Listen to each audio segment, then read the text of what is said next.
Mic test, mic test. Welcome back, everyone. We are live. Welcome back to another gaming stream.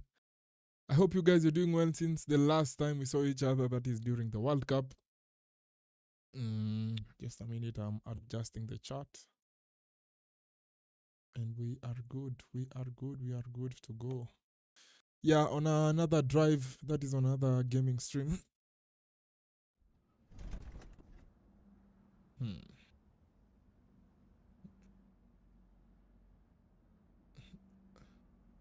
My head tracker is obviously not working. Yeah, something is off. Just a minute, I set it up.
Okay.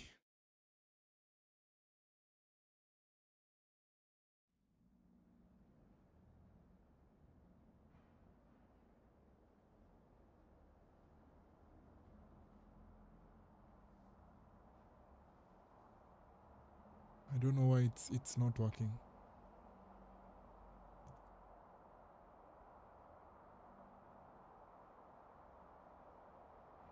Yeah, it's not picking up my face.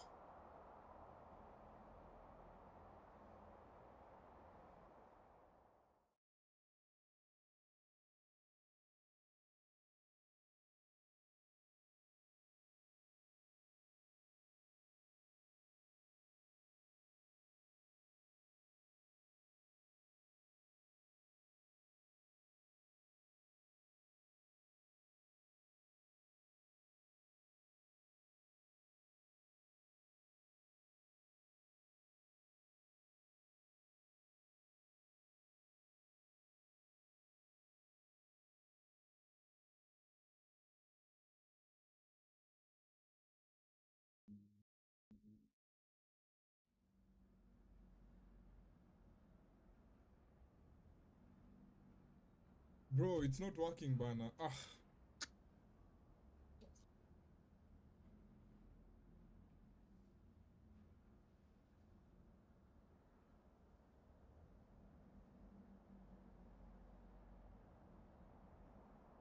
don't know what's up. The head tracker, my tracker is fucking with me.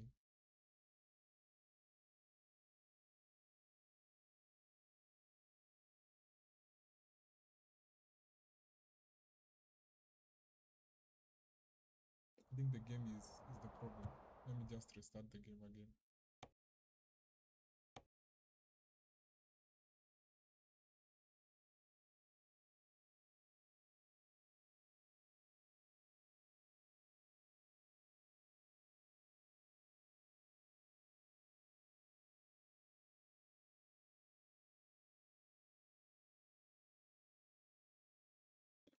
I know you're not seeing anything on your side. Just a minute, I'm restarting the game.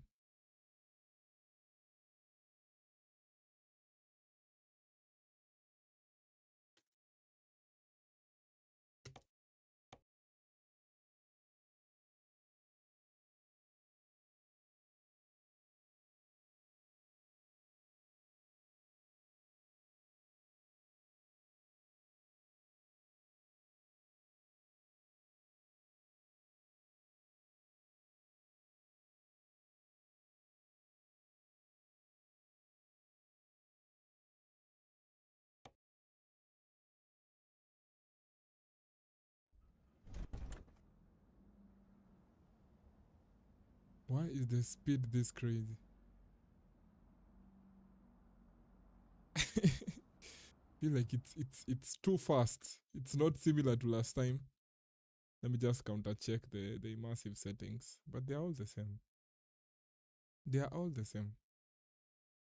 So one thing we've noted is we should be starting the eye tracker before starting the game. Duh.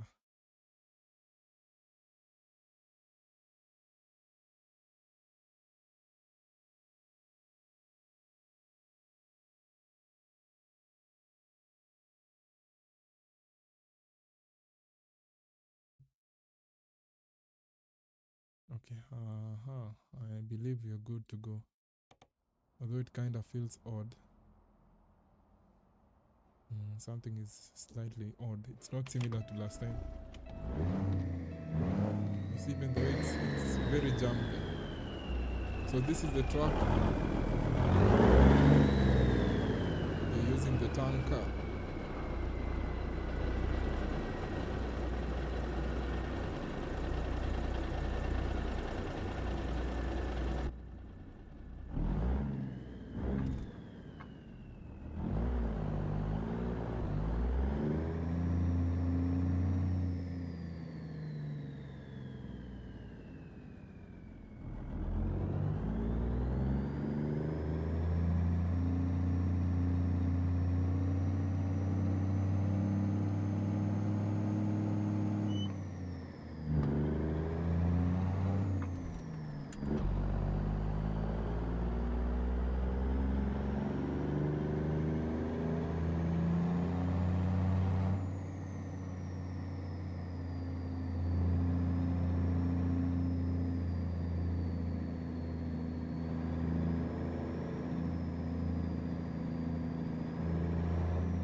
Just a minute, I get my shoes.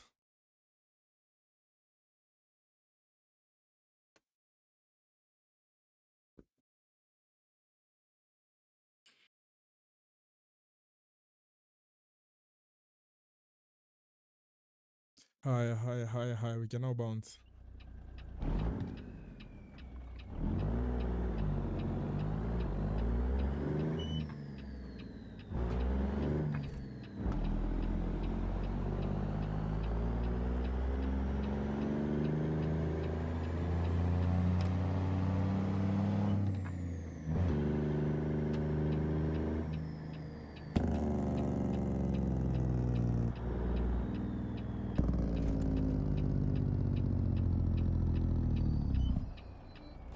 So update from last time. If you're here, you remember we were having an issue with our traffic. The clouds look marvelous as always. That is the AI traffic cars were disappearing. So we identified that as an issue being caused by the... What the fuck?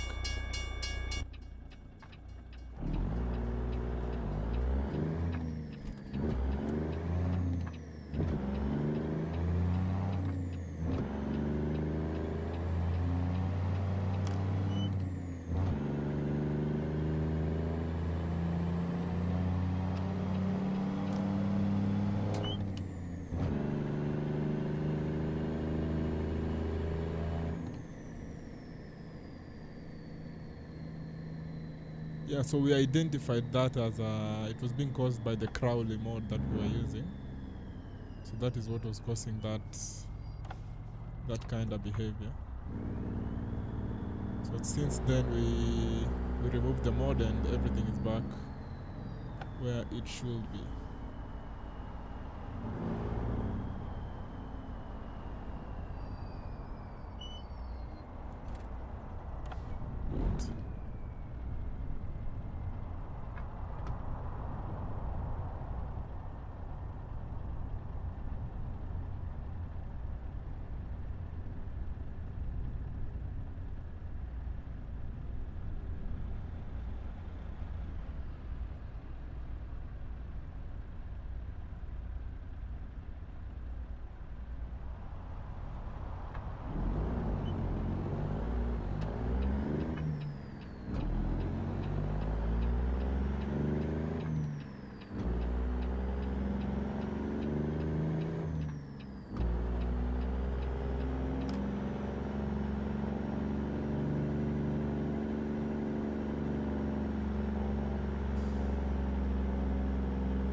Yeah, the skies look amazing today.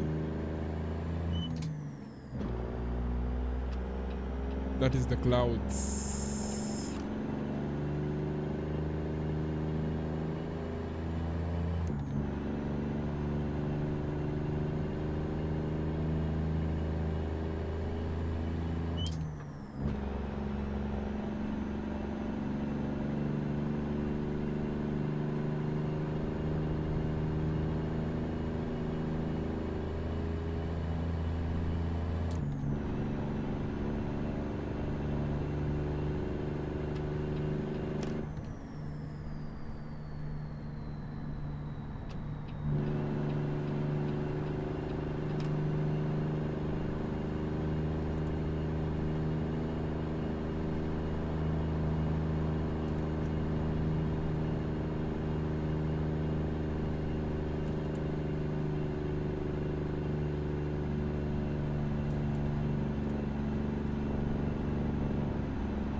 Oh, I forgot to show everyone where we are going.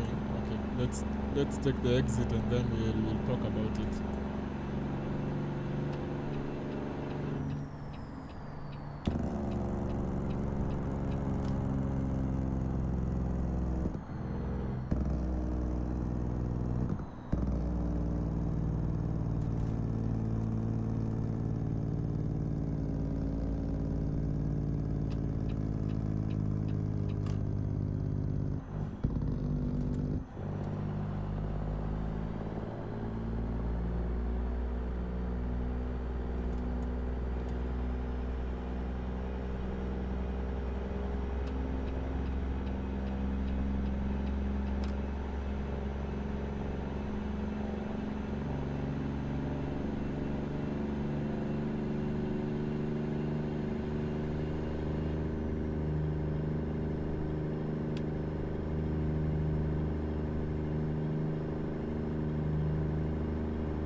Stop hiding there, trying to get the people that are overspeeding.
Very bumpy on this road.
Ujamaa wa Mercedes. Ni Mercedes hii ama ni gari gani? BMW. Fuck. Got caught ball watching.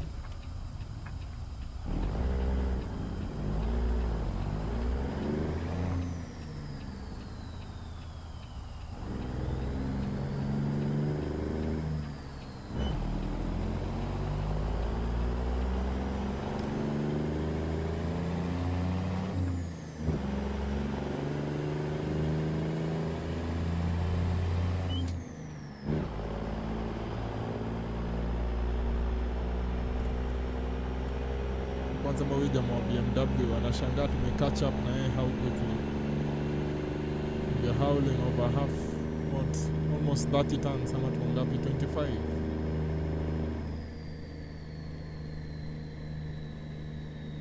We are howling 25 tons. Sasa ni umse nimegonga hapo nyuma. Nikimgonga mara ya pili atajua sasa it's personal. Show you guys the trailer.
wasn't looking.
Why do you decide to stop midway? You had decided you're going to overtake.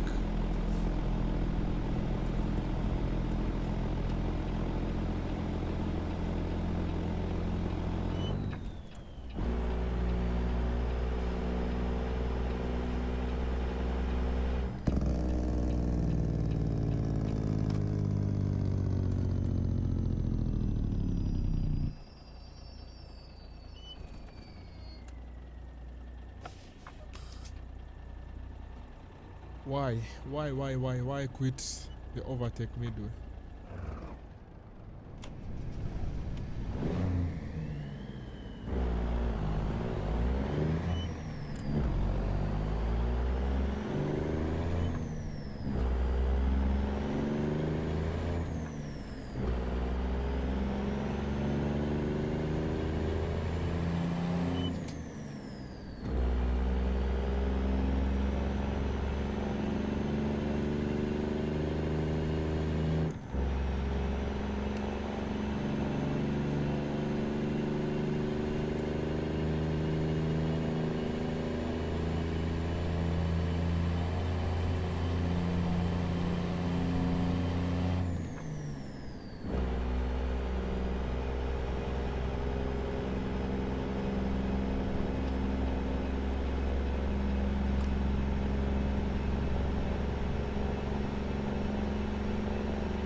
These AI cars are the worst. Zero intelligence.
Thinking we jump on the Freightliner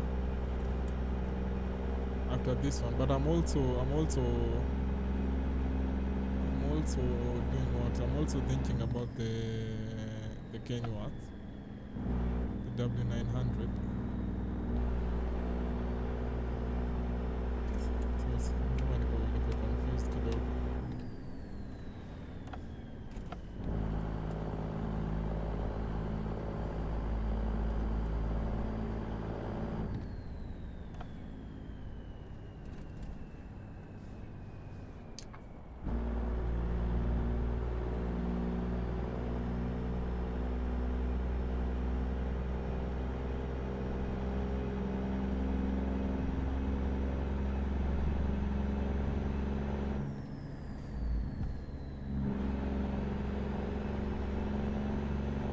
Which part of the map is this? It looks very nice. I prefer driving on such roads. These are the kind of roads I prefer. So we came from somewhere here. We came from Seattle. That is here. Yeah. Okay, let me just find something to listen to in the background.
Fuck.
Oof.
I missed the skills.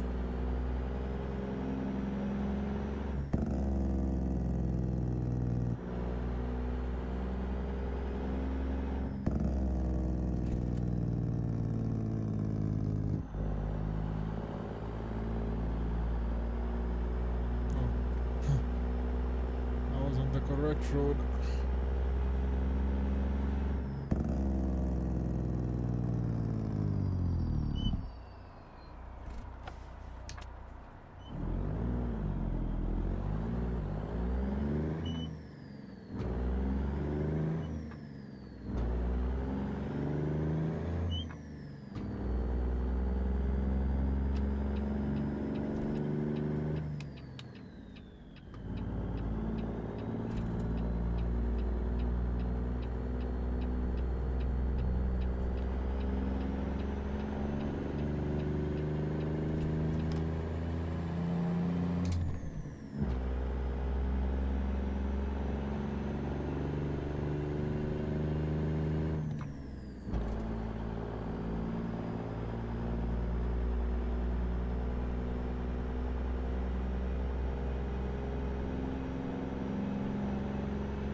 graphics are exceeding expectations.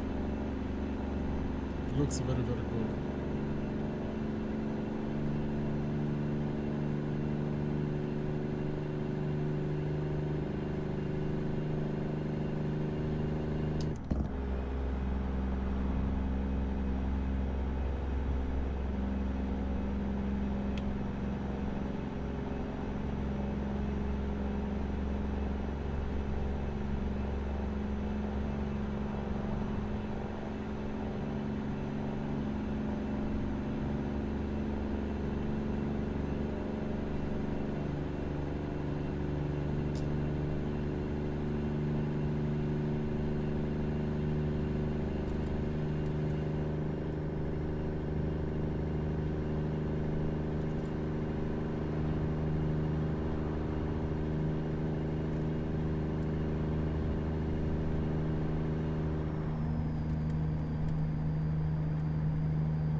I have just realized the.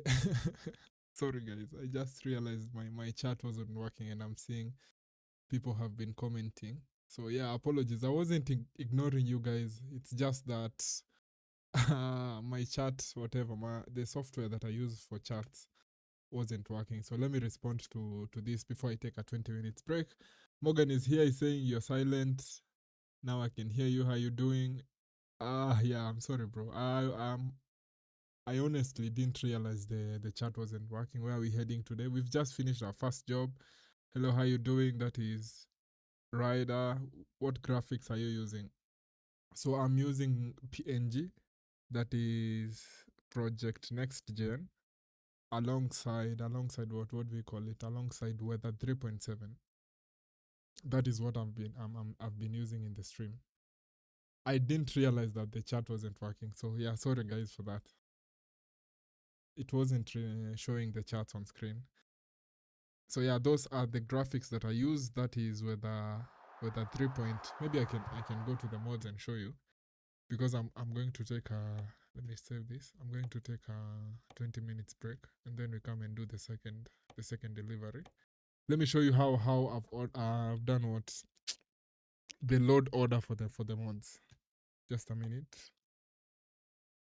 So yeah, I'm also using a couple of mods for the vegetation. So these are the mods that I use: PNG, base 1, base 2, base 3, and then with a 3.7, additional lighting for 3.7, and then PNG rain on it on top, and then lamps, and then the other. So maybe you can take a screenshot of some, or if you're interested. Now this one is free. That is where the 3.7 is free. It's made by a guy called Juninho. Let me just show you the description. This is his name. So maybe you can search for weather 3.7 alongside his name, and then you'll find it when you search like that. So you can find it on Steam and so on. But now when it comes to PNG, that is Project Next Gen, it's a paid mod. I think maybe 20 euros or 20 pounds, I can't remember, but it's somewhere alongside that. And this is the load order again: PNG 0, 1, 2, 3, and then with a 3.7, 3.7 additional lighting, and then PNG on top. PNG rain, sorry, and then the rest. These are the weather mods. I think he also makes the vegetation mods. These ones, yeah. Juninho again, he's the one who makes the the vegetation mods. So if you're interested in also improving the vegetation, you can use that.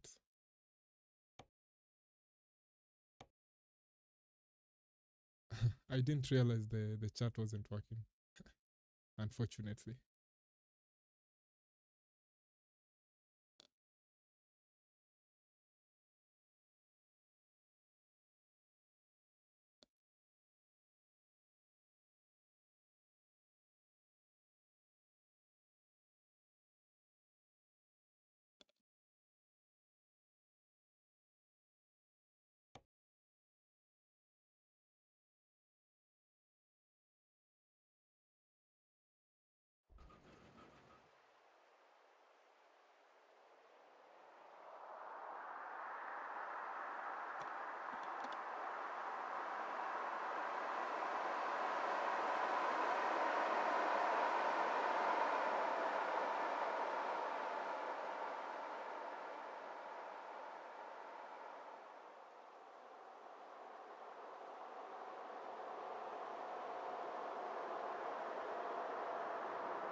Again, I should say this. I didn't realize that the chat wasn't working.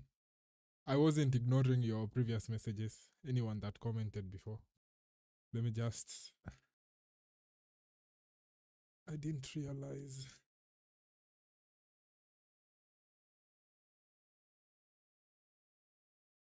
Wasn't working.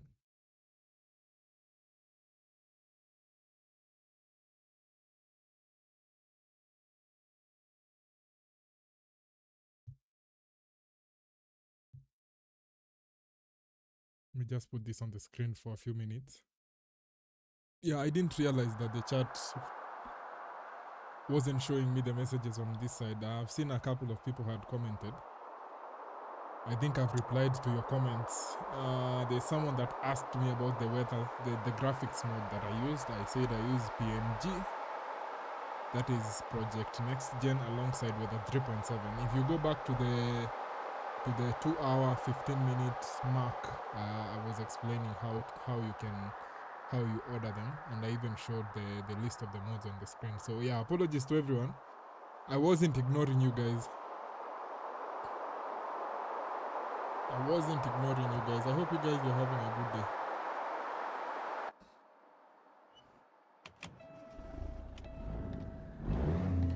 So 110 kilometers ahead of us.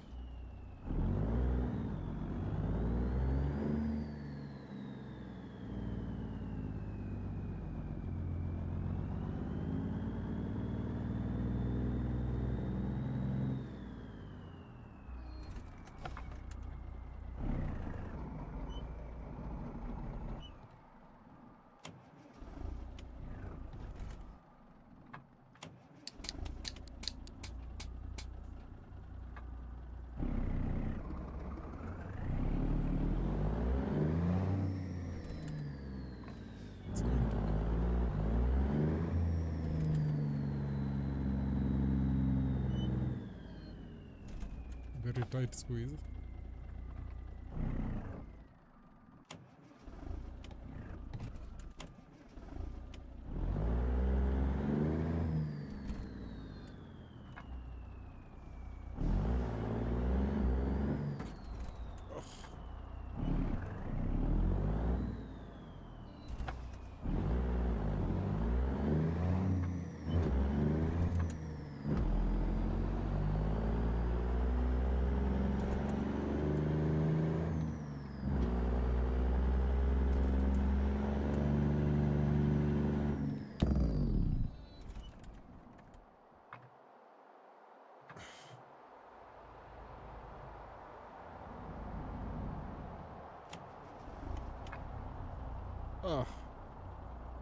There's a...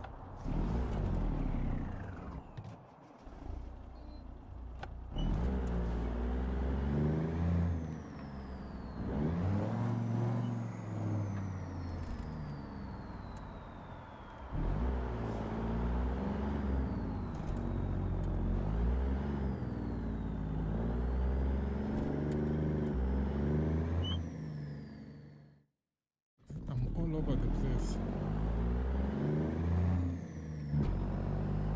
I said we should switch tracks, but we'll do that on the next stream.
For the first time in a long time, we'll have to stop and get fuel.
Traffic is is doing its thing.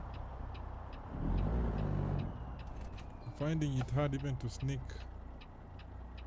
somewhere here, but it looks like we can work on this guy.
I'm texting using one hand. That's why you're seeing I'm not driving properly.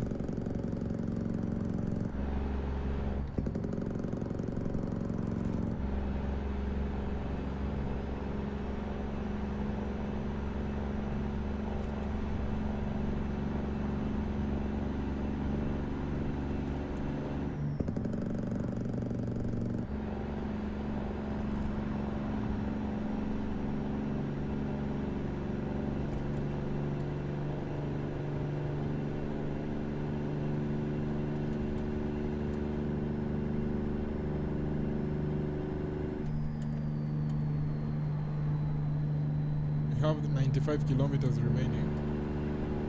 I don't think the fuel that we have is going to get us there. Seeing we have how many liters of fuel? 11 liters of fuel, and that is going to take us a distance of 37 kilometers. So yeah, I think we have to refuel. Obviously we have.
wonder we've been jumping up and down. I hadn't lowered the fucking suspensions.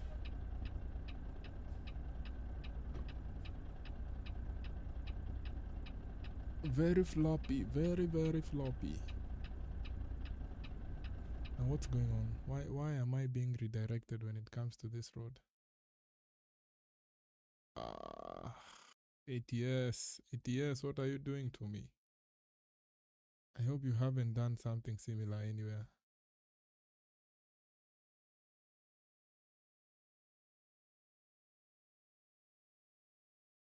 I'm really hoping you guys haven't done something like that, because now you got me on the wrong lane.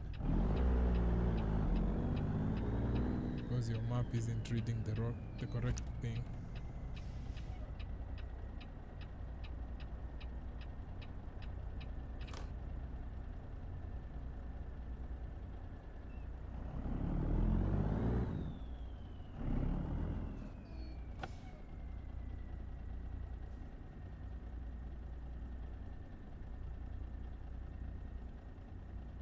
Mtu nasema kijana. Vipi mzee? Ukiniita kijana mimi nakuita mzee. Kwa namna gani? Jamaa alikataa kutuambia timu yenye huwa ana support. Ndio akituambia anajua kitu yenye itamfanyikia.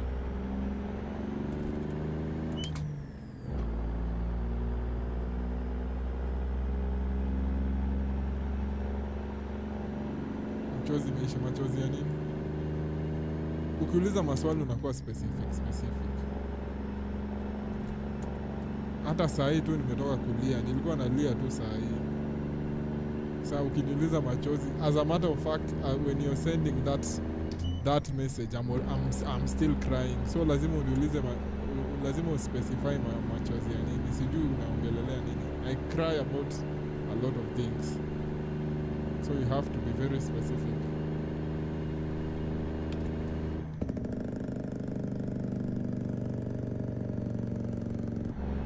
You have to be as specific as you can.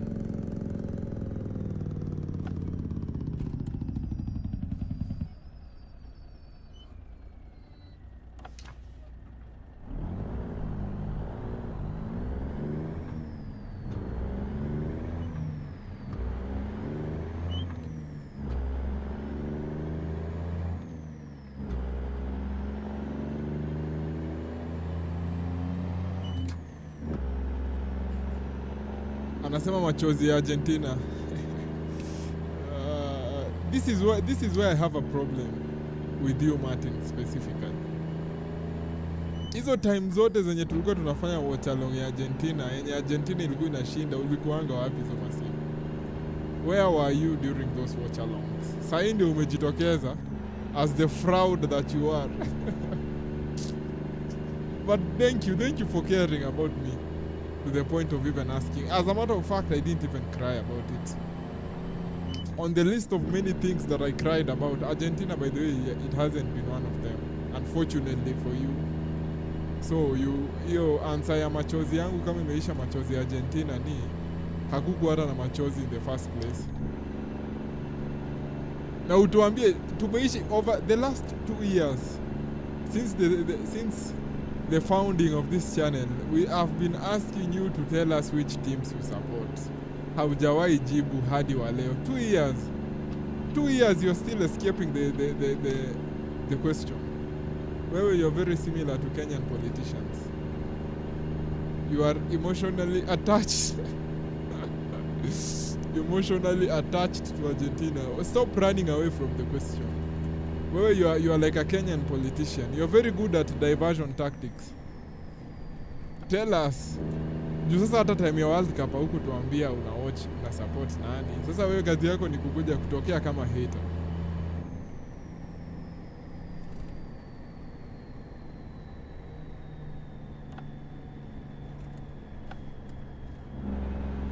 So kindly inform us which team you support and then we'll do what. You've never told us for the last 2 years since we founded the channel. You always find a way of escaping that question. So please answer it.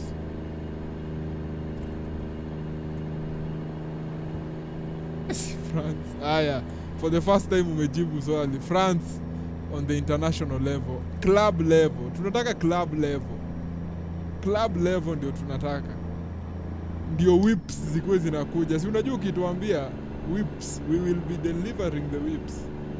We are just waiting for you to tell us which teams you support. Na usiogope. This is a very, we are not a judgmental community here at the channel. Na nashuku ni Chelsea sana. Nashuku ni Chelsea. Juu kama ni Arsenal, kama, exactly, unaona hata before useme Chelsea, before useme world champions, nilikuwa najua ni mtu wa Chelsea. You have all the characteristics of someone that supports Chelsea. You have all the if kama haingekuwa Chelsea, I would have been shocked a lot. Uko na characteristics za mtu mwenye huwa ana support Chelsea. You only show up when your team is winning. When your team is not winning, you don't show up. Na by the way, from next season, watch along za Chelsea tutazipanga hapa hadi utaamini. Hizo watch along wewe ndio utakuwa na nini una host. Wewe ndio utakuwa na host watch alongs za Chelsea. We will be inviting you for all the Chelsea watch alongs. Watu wa Chelsea nimerealize nyinyi ndio mnafaa mpewe whips. Hampewi whips vizuri wase wa Chelsea.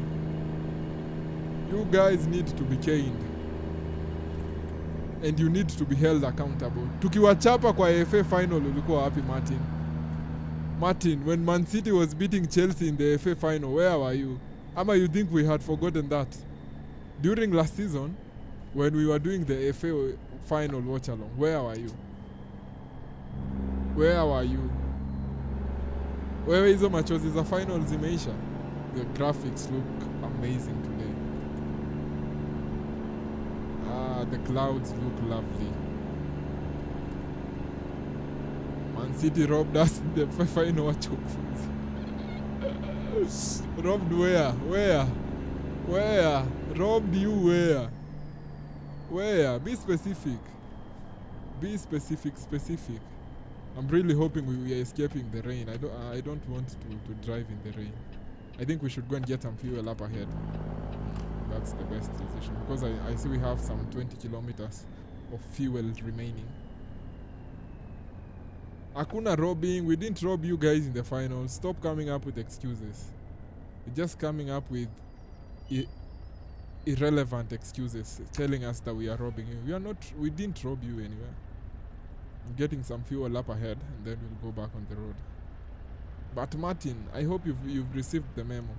You will be hosting the Chelsea watch-alongs on the channel. I hope we've agreed on that. From the new season, when the new season begins and we are doing Chelsea watch-alongs, you will be hosting those watch-alongs. If you need a webcam, tell us you need a webcam. If you need a microphone, tell us you need a microphone. But we'll be holding you accountable.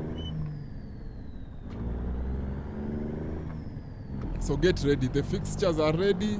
We will be communicating the fixtures to you 2 weeks before, so you won't be saying, oh, this is a last minute call. No. Morgan is here, anasema hello Lawrence. Bro, sikuwa nimenotice chat haiko ina work previously. So everyone that sent a message, I wasn't ignoring you guys. Obviously you guys know I can't ignore you. I hope you guys know that automatically. Why would I ignore you guys? We're getting fuel up ahead.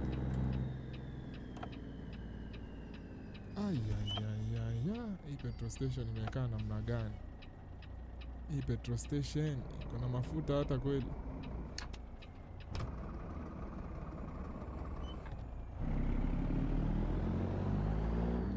Huku hakuna mafuta guys. Ama si hapa, I don't think ni hapa.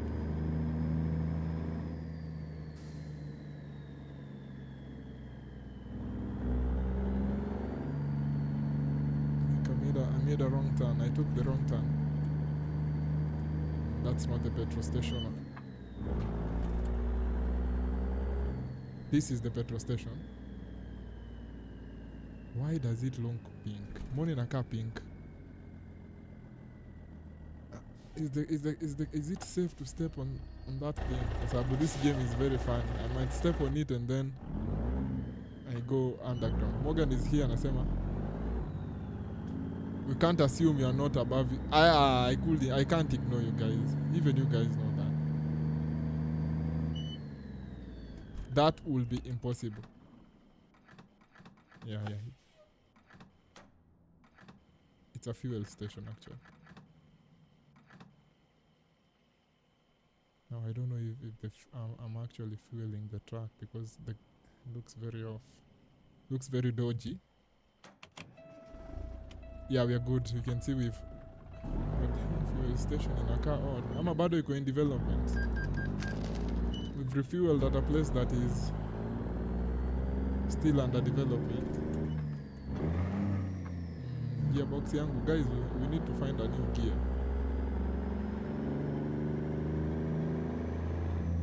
I'm saying when it comes to the communication, I'm telling Martin, that is Martin Munyoki, because we have another resident Martin on the channel. I'm telling Martin Munyoki from next season he's hosting all the Chelsea watch-alongs on the channel. Because we've noticed a very strange pattern when it comes to him. He only pops up when my team loses.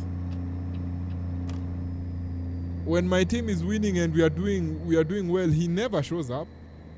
So from next season, he's hosting the Chelsea watch-alongs. It's as simple as that. He needs a microphone.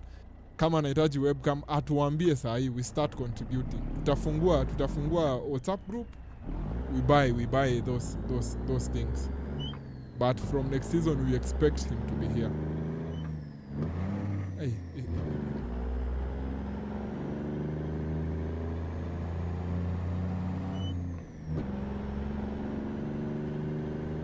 That's a solid idea. Thank you. Morgan is in agreement. So Martin, communicate to us what you need to be bought. Unataka tununue nini ndio uko unafanya watch along za Chelsea. Atukupati teams zingine, only Chelsea. Now by the way, Morgan, that is a very fraud accusation. Don't assume that I didn't read it. Ukisema ati we can't assume you're not above ignoring.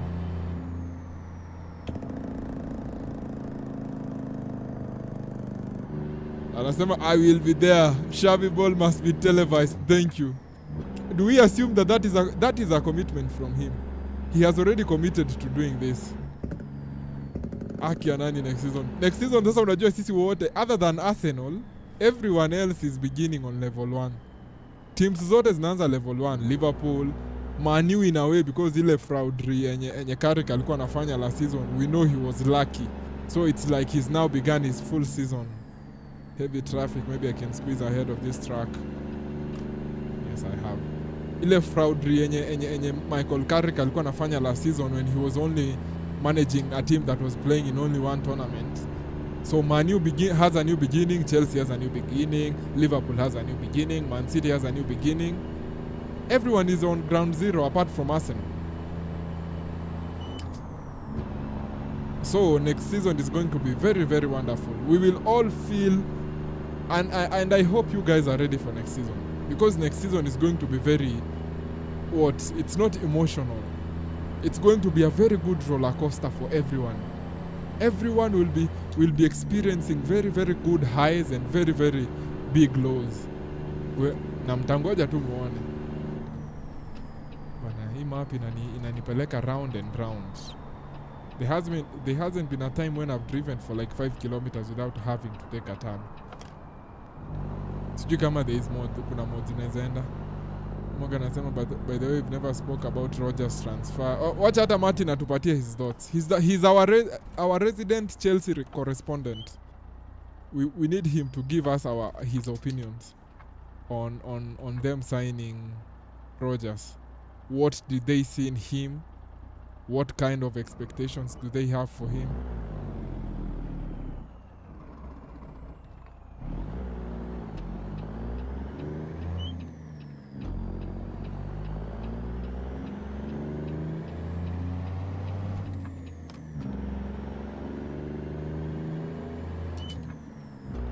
By the way, I'm not convinced about Carrick over a whole season in multiple competitions. Why not? Why are you not convinced about him? Alafu anasema Chelsea has the biggest pool in England. Nothing to add. we already see we need to train you on being very detailed on, especially for the watch alongs. Hata hapa tungekuja tukunywe mafuta hapa inakaa hadi hapa pia iko under construction. So, ni kama huku wako under construction sana, hadi hiyo base iko under construction, but naona ni mbili, maybe hiyo ya mbele ingekuwa better. Anasema Chelsea has the biggest pool in England, bana naona wanataka kutunyang'anya Rodri. We already lost our coach na Rodri anasema he's very interested in playing for Real Madrid. Unajua Rodri ni fraud saa zingine, but najua hataenda, atangoja next season contract ikiisha they snatch him. Si unajua Mr. Florentino Perez ile shenanigans anapenda kufanya, signing players on a free. He's going to do that. Sidhani Man City watamuuza, but sasa Man City need to get that young man signed. Anaitwa Buadi. Yeah, Buadi. Anahitaji Martin needs some media training, because the way he's answered that question, we are already worried. We are already worried about the viewership of the channel. If that is how he's going to be responding to our worldwide fans when he's hosting the Chelsea watch-alongs, we have some training to do. He needs some media training. He needs some media training. I would like Rodrigo Hernandez in Real Madrid colors. But sasa mimi niko like, if Rodri wants to go, he can go. Unajua mimi sasa nasemanga kama wewe si Messi, mimi siwezi kubembeleza ukae klabu yangu. If you don't want to play for us, if you are a second option for you, jitoe tu, ishia. Juu sasa we don't want to have players that are looking outside on the club. Wase wenye wana turn their heads on the outside looking for other clubs. I know it sounds like I'm being arrogant, but it's the truth. Buadi is a one game wonder. Mtashangaa sana. Ni game gani alikuwa game wonder? One game wonder. Hiyo ya Brazil. Hiyo ya Morocco versus Brazil. I'm assuming hiyo ndio una refer to as his one game wonder. By the way, why is Rodri being so public? Win World Cup, amepata best player, which I don't think he was the best player in the entire World Cup, for your information. I don't think he was even the best player in the World Cup. I don't know how he won it, but it's okay. Mi sina shida. Just go through the cons.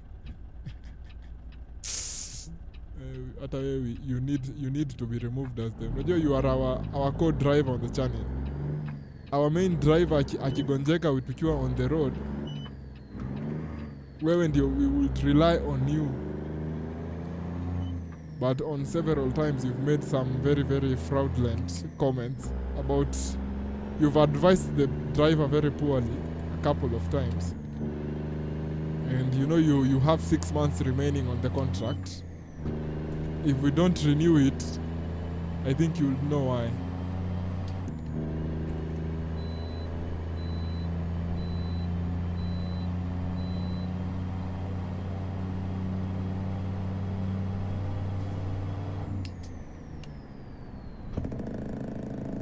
So you are insulting Rodri's game because of your Messi bias fraud. Bro, mimi sija insult Rodri's game. Nimesema he wasn't the best player for me in the World Cup. It's as simple as that.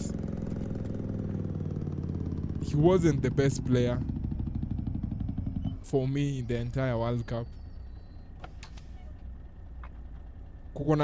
I can name so many players when you do well in the World Cup. Messi at 39 years old had how many G&A? 12 G&A in the World Cup. Mbappe aka record set being the highest goal scorer in the World Cup. He was not even looked at. I think Haaland had a very good World Cup, considering that was his first World Cup. So for me kulikuwa na a lot of guys ahead of him.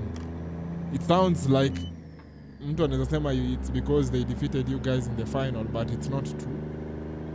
Kila kitu yenye nimesema ni factual.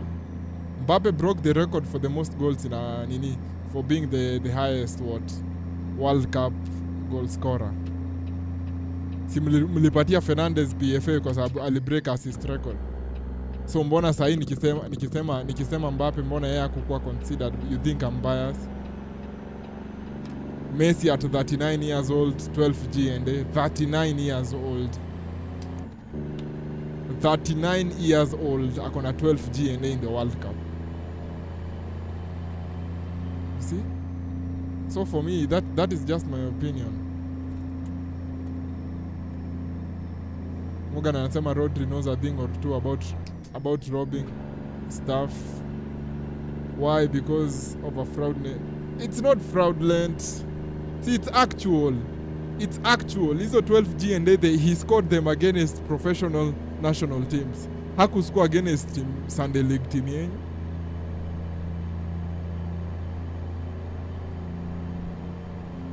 So you want a DM to have 10 G&A? Again, you're missing the point, bro. You're missing the point. Hakuna mtu amesema ati Rodri akuwe na 10 G&A. No one has said he needs 10 goals or 10 goal contributions. I have just said he wasn't the best player in the World Cup. And I have named other players ahead of him. Now, kama ingekuwa tournament mrefu ama ingekuwa a whole season, I would understand his performances in the same way he won the Ballon d'Or back in 2024. Kwa sababu ya consistency in performances zake over a whole season. But this World Cup, there are other players that did well than him. The only fortunate thing about him is he played for the winning side.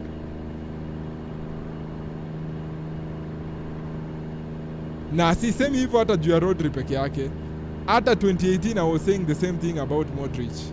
For me, he wasn't the best player in the World Cup 2018. I think Griezmann was better.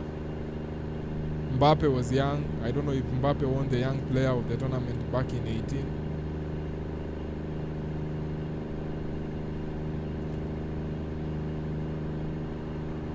The World Cup is not a charity event where you reward old age. Rodri was the best player and proved it in the final where Messi ghosted.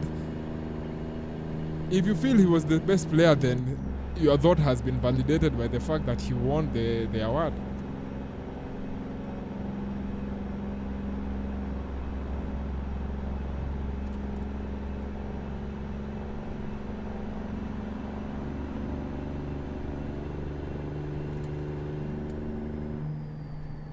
Na tena hakuna mtu anasema rewarding old age.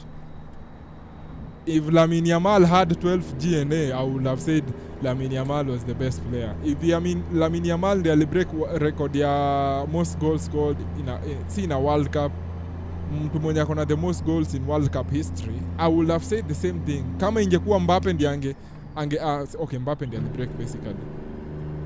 But I'm saying kama ingekuwa tuseme nani, kama ingekuwa Sesko obviously didn't make it to the World Cup. But kama Sesko ndiye angekuwa na the most goals in the World Cup history, ningesema ndiye alikuwa the best player. Kama Sesko ndiye angekuwa na hizo 12 G&A, I would have said there's a discussion for him.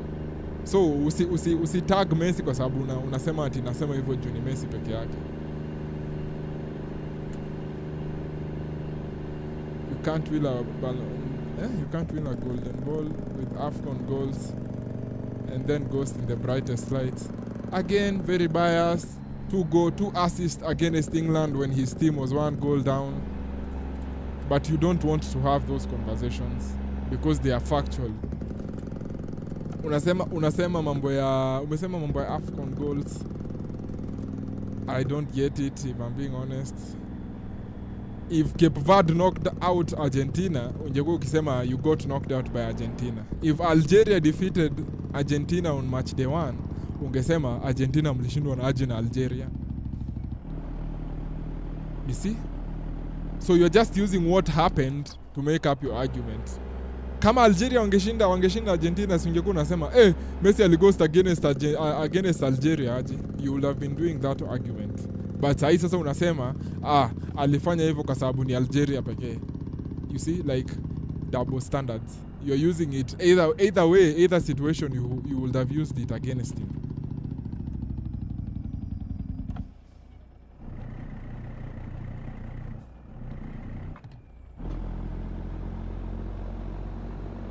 A goal is a goal, an assist is an assist. So you're playing against professional footballers. Ama kuna footballer mwenye alitokea hapo mwenye anachezanga Sunday League that is not a professional. No. Everyone that he scored against and he assisted against is a professional footballer.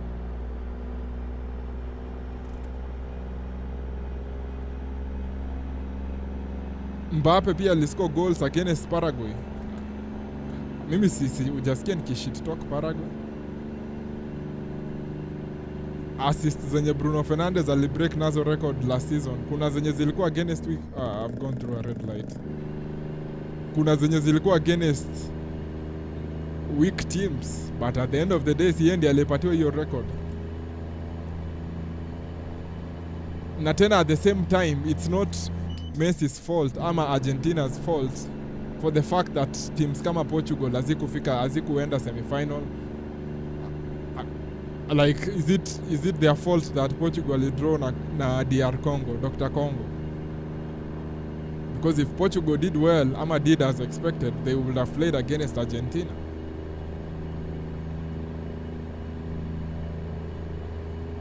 If your GA is the determinant. Bro, nimesema Mbappe. Kwani hujakuwa ukisikia? Si nimesema Mbappe amebreak record ya having the most goals in the World Cup tournament. I have numerously said it. And for me, yeye ndiye alikuwa the best player. Sijasema ati Messi ndio the best. Hakuna point yenye nimesema Messi was the best player. I think I've talked about Mbappe numerous times. Ama maybe you're only listening to when I say the word Messi. Perhaps.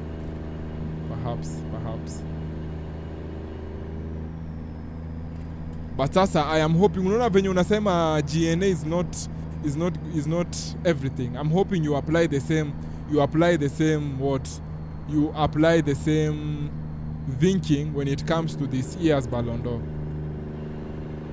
I am really hoping you apply the same thinking. We will do a watch along for the Ballon d'Or. I can promise you guys that. So when it comes to awarding the Ballon d'Or, usiseme ati hapana nani ndiye alikuwa na the most GNA in the season. Whoever you will bring in, because I know you will change your stance again. There's no way I've said Messi was the best. Na hakuna na nimeongelelea Mbappe numerous times. Si umesema Messi ana deserve? Bro, sijasema Messi ana deserve. Nimesema there were other players that had better tournament than Rodri. Na nikasema Messi, na nikasema Mbappe. Don't try to gaslight me. This discussion started this way. Ukasema mambo ya Rodri, nikasema he was not the best player.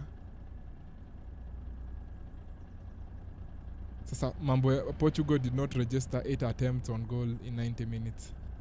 So how is that now relevant to the World Cup to the Rodri discussion? The fact when did Portugal, hata mimi wacha nikurudishie, have you ever seen Portugal play in the World Cup final? It's as simple as that, because sasa you are jumping across different discussions. Wewe ndio umesema Argentina scored goals against AFCON teams. And then I told you this. I told you it's not Argentina's fault that other teams didn't do well in their groups, meaning that Argentina will not face them. And I used Portugal as the example. If Portugal did as expected, they would have gotten to the semi-final or the quarter-final, and they would have played against Argentina. So I'm telling you, there's no need for you to say that goals scored against AFCON teams are not valid. That is crazy, because the AFCON teams themselves did very well to the point that they even faced Argentina. If Portugal did well, they would have played against Argentina in the quarterfinal. Argentina has gotten to the final 3 times. We have been waiting for Cristiano to the final 3 times. He's never made a turn up.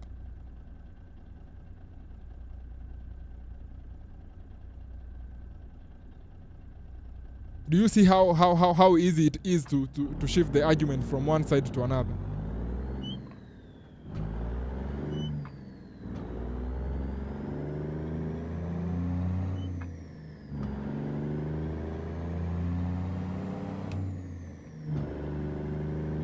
Garnacho, Aston Villa moving on loan for Garnacho. Moving for a loan for Garnacho. Aston Villa, you are ruining things. We want this Garnacho guy out of the Premier League. He was supposed to go to Napoli or somewhere in Italy. And then Aston Villa, kwani they didn't get the memo about Garnacho. You can't rob everyone every time. Again, if you felt robbed, it's okay. Corruption has to stop somehow. Okay, it's okay if that is what you're thinking. You see, now you've taken now the argument outside what we were talking about. No one was talking about corruption anywhere. We haven't had any discussion about corruption. We were talking about who was the best player in the World Cup. It's as simple as that. I've mentioned Messi, I've mentioned Mbappe. But now you only want to use your ears when it comes to certain things. You only want to defend against certain things. You are the one who brought up the AFCON team conversations, and I have successfully defended against it. You didn't say anything about it.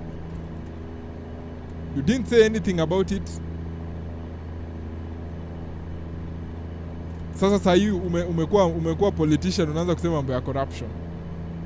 Corruption kwani ndio ilifanya Portugal wasipige whoever, wasipige Spain?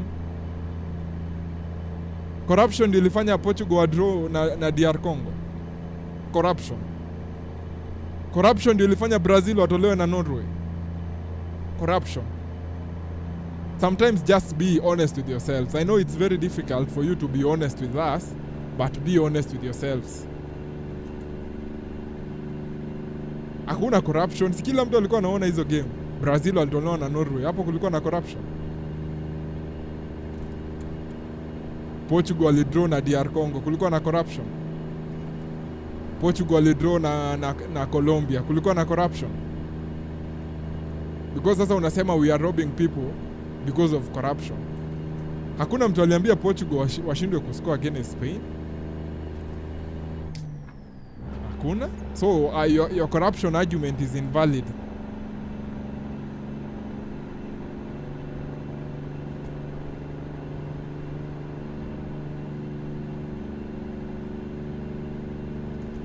How can a team have no VAR intervention against them after playing 8 games? So kwako hiyo ndio display ya corruption, ama hiyo ndio evidence ya corruption. Unajua, let me explain to you the way you're thinking. The way you're thinking is ni kama mimi na wewe, we are living in the same neighborhood. Okay, this is how you're thinking. I want you to tell me if this is the correct thinking. Me and you, we live in the same neighborhood. Okay?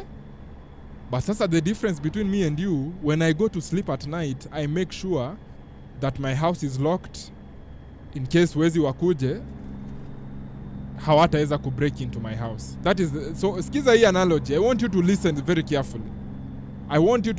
carefully before you start commenting. Let me take you back because you might be picking up things a bit slow. Me and you live in the same neighborhood. Okay? But the difference between me and you is that whenever I go to bed at night, I make sure that I've locked my house safely and everything is very safe. Okay? You on the other side, you leave every door open and you don't have any concern about your security. Now, when people come to rob your house, ama wezi wakikuja kuiba, wakuje waingie kwa nyumba yako, wakuibie, wakuje kwangu, washindwe kuniibia. Okay? Umeshika hadi hapo. Wewe umeibiwa, mimi sijaibiwa. Alafu uanze kusema ati mimi ni mwizi kwa sababu mimi sijawahi ibiwa. That is how you are thinking basically. So wewe unasema ati kwa sababu there was no VAR intervention against Argentina, ati Argentina are the bad guys. You are blaming them for something yenye hata haiko within their control. Now, kama there was no VAR intervention, si waliangalia VAR ya Enzo Fernandez juzi.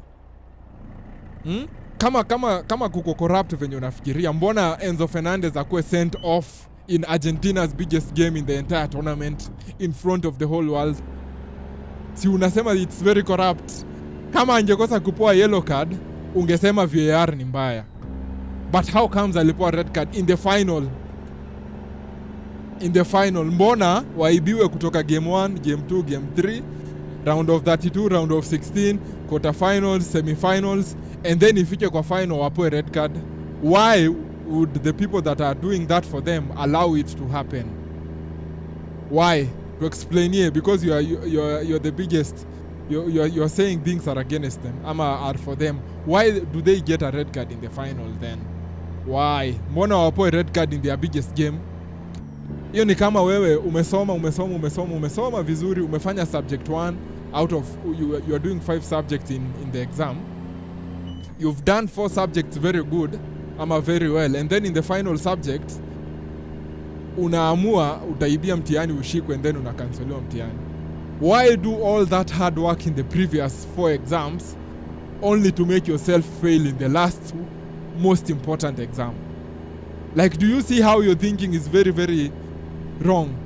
Kama walikuwa wanaibiwa hizo games zote, mbona hawakuibiwa final? Mbona wapo red card kwa final? Like, it doesn't make sense. Mbona hao players wao wote walipoa hizo yellow kwa final? You see, now your thinking doesn't apply there. Your thinking doesn't apply there. You won't have any answer for that because it doesn't align with the narrative that you have. I think Ganacho could start firing on all cylinders. I think we should time out Morgan. He's starting to give us some ridiculous comments. All other 47 teams had VAR interventions. Check your stats. I am not arguing against that, bro. Hata hiyo analogy yenye nimetumia ni kama haija hit home. The lights are on but no one is home for Martin. 53 kilometers remaining. As I said, you can't rob everyone every time. Sasa hiyo ndio defense yako. Hiyo ndio defense yako, ati you can't rob everyone every time. Oh, you're very retarded.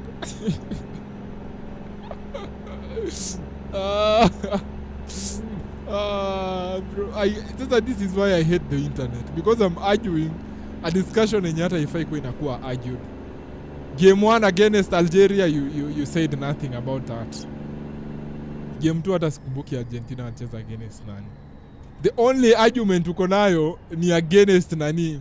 Ni against Egypt. Out of 8 games, you're basing your entire thinking on only Egypt. Na hata you are Egypt, hakuna anything wrong in that one. So wewe, hii bias yako imekuwa formed against only one opponent, which in a situation whereby the correct thing happened. It was a foul on Lisandro Martinez and Salah dived. Hata enda angalia reactions za bench ya nini ya Egypt when Salah fell down. Hakuna hata player mmoja kwa hiyo bench ya Egypt alisema anything. So wewe bias yako iko formed by only one game. Against England kulikuwa na any intervention because you are saying robbing. Or Algeria, Messi yellow card. Again, kuko na similar challenges zenye zilikuwa made in the entire tournament. Endo angalie challenge yenye ilikuwa made against Vinicius. Same thing. The same thing ili happen. Hakukuwa na card. Wewe macho zako, they only see Messi. I think wewe deep down you are a Messi fan. Honestly. I honestly think that. I think you're deeply infatuated by him. Because you only see him everywhere you go.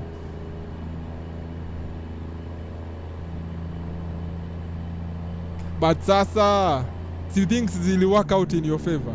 Si Argentina lost in the final. Si Rodri, your guy mwenye una support very heavily.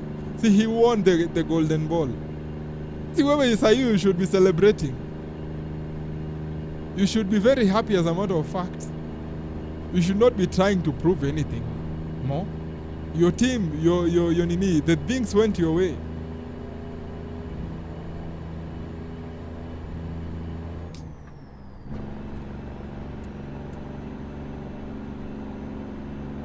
Enzo UFC takedown against Anderson wasn't carded. Hata mimi naweza sema Anderson's foul against Messi, why was that not considered as a dangerous tackle? We can do this all night. Kama unataka tushinde tukidebate discussions na who was wronged, nani aliibiwa, it will go on until the end of time.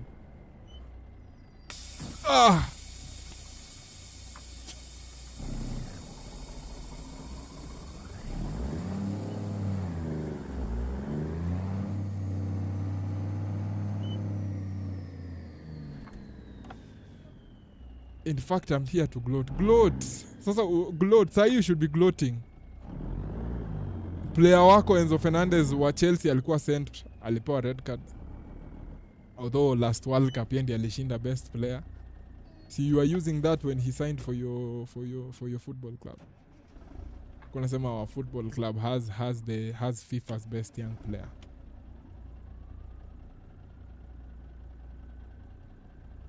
Are we actually going to move ama AI zimeamua take a break? Mafala wamefunga barabara pale mbele, si ndio? Nimejua tu. Instincts zangu zinakuanga sharp as hell. Hapana. You see the best way to use.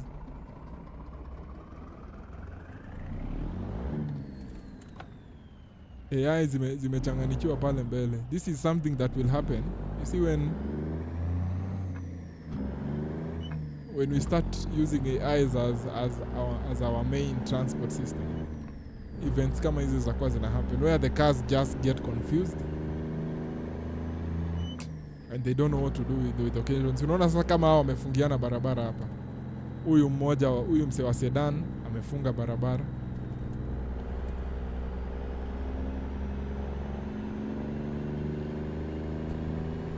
Sasa hao wataishi hivyo until the end of time. Enzo is not coming back to Chelsea. Enzo is coming back to Chelsea. Last season when you ulikuwa na celebrate hizo mabao alikuwa na score. Get ready. Get ready. Get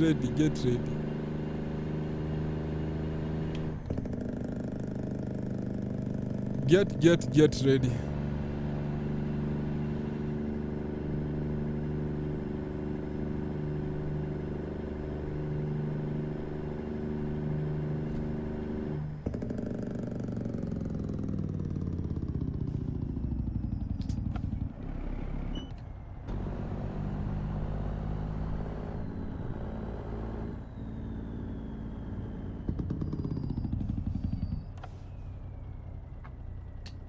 Kuja town kupeana barabara ni kama hatuna kazi ya kufanya town.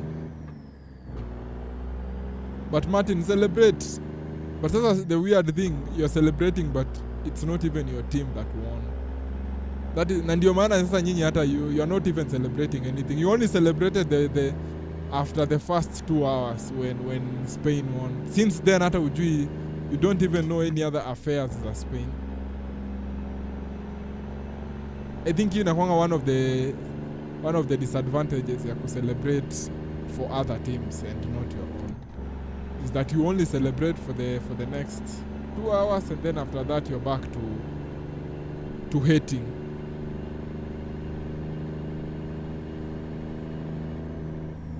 I think they'll stop me up ahead for weight. Definitely.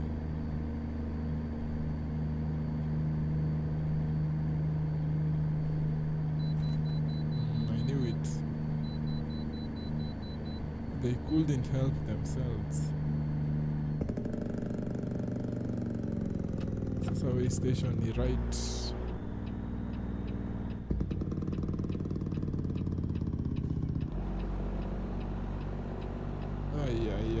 Nimeblanda. Can still take the one here.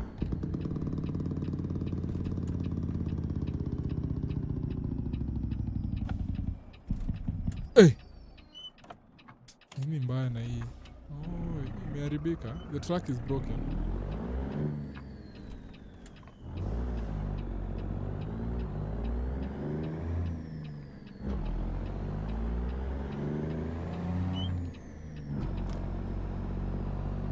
had taken the wrong route.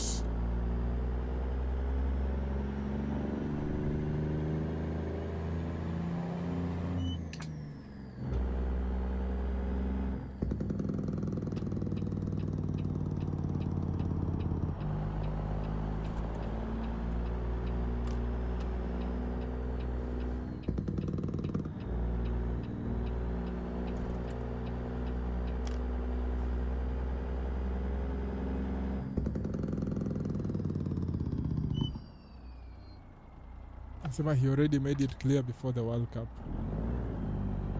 Jiconsole tu venye unataka.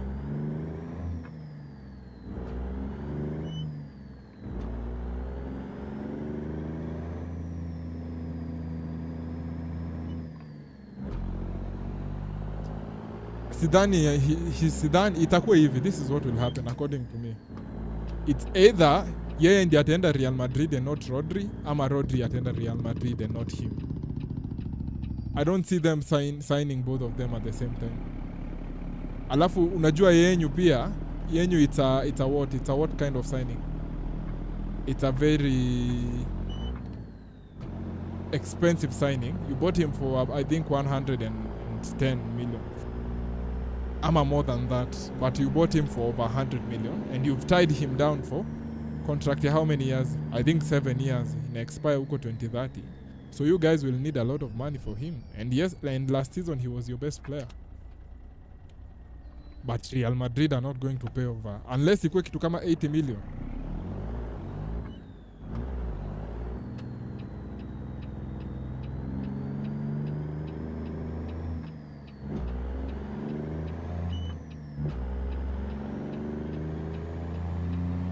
Unless mwapatie buying price ya 80 million. Yeah, I think they can. But sasa they will also have to sell some guys. Especially mtu kama Tchouameni. Unaona if they sold Tchouameni to Man U, you would have been more guaranteed that they are doing what, that they will get Enzo. But I think it's very difficult. Jamaa nataka ku-overtake. Si overtake basi. Msewa ambulance ya.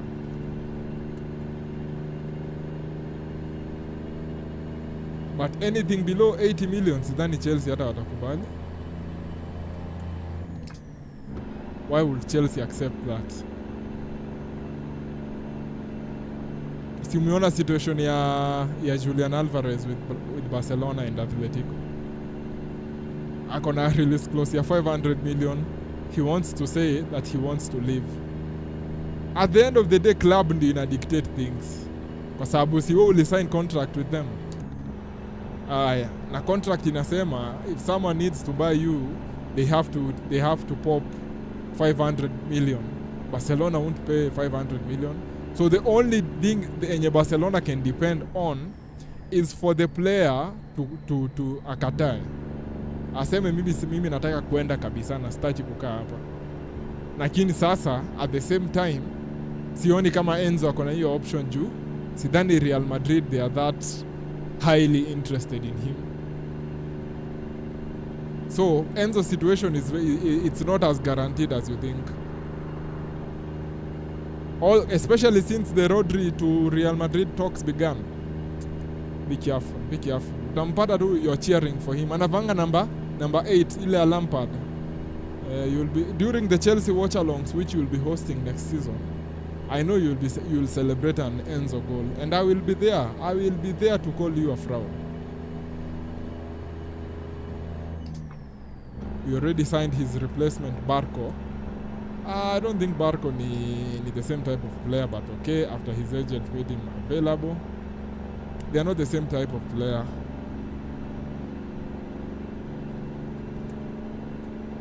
I wouldn't want Enzo Fernandez, the face of racism.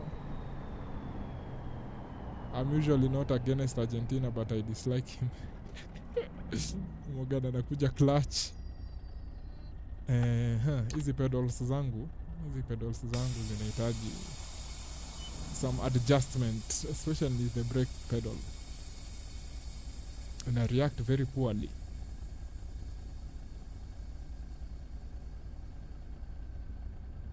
na react very poorly. Tuko na 43 kilometers to go and I'm enjoying the football talk a lot. Hatujongea about football in a minute. Okay, tulikuwa World Cup a few days ago. Watafanya wataenda, unaona venye wanaenda polepole hivi. And then nini itimike. Tunaona? I knew wao ni frauds.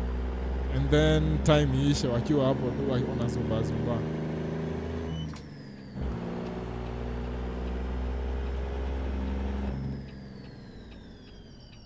Si unaona venye AIs zinachanganikiwa guys.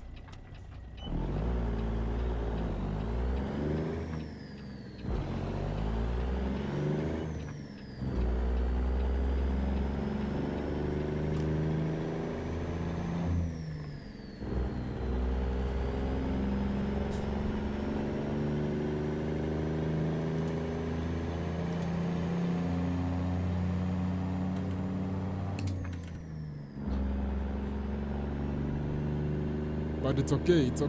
Wacha tuone kama Enzo ataenda. But sasa najua we are jumping from one conversation to another. The stop sign is here. We need to pay attention to it a lot. You should have stopped fully. All the boys and girls when you're najifunza driving, don't learn from me. I'm not a good role model on the road. On these roads at least. Nilikuwa nasema Barcelona wako in a tough position kwa sababu unaona the fact that Ferran the fraud aliscore the winning goal in the World Cup. Sasa Barcelona watajidanganya that he can start for us. Hawajui this is a bench player. But uzuri nimeona Barcelona wamekuwa kilook into jamaa anaitwa Kraupi. Kroupi. Kraupi from Bournemouth. But bado siko highly ecstatic about him. By the way, I thank God the World Cup final haikufika penalties, spend the odds. Wallahi bila ingefika, najua sahi ina sound very in hindsight, but kama tungefika penalties bro, sahi tungekuwa tunasema back to back broski. I promise you. Now that is why I was so disappointed by the fact that they even conceded that quickly. That is even more painful. That wali concede so quickly from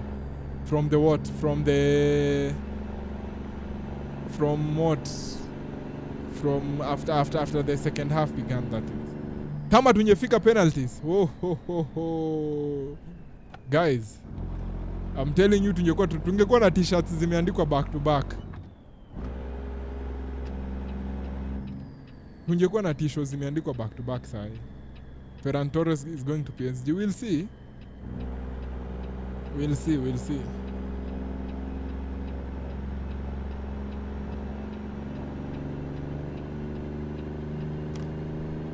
Sidhani tunaweza rusha overtake sahi. We are behind.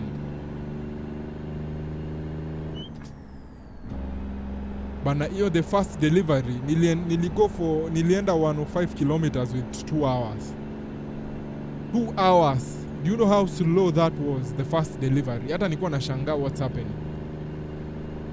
I don't think I've ever driven that slowly. 105 kilometers in 2 hours. I normally do such distances in like 1 hour 30 minutes.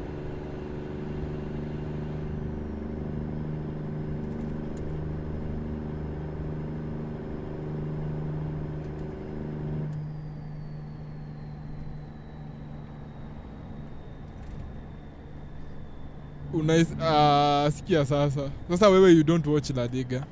Hapo sasa nishakujua. Unai kwa mapenazi. Unai kwa mapena ni kama David Raya. Always jumps ahead. Kwa mapenazi. Usidanganywe.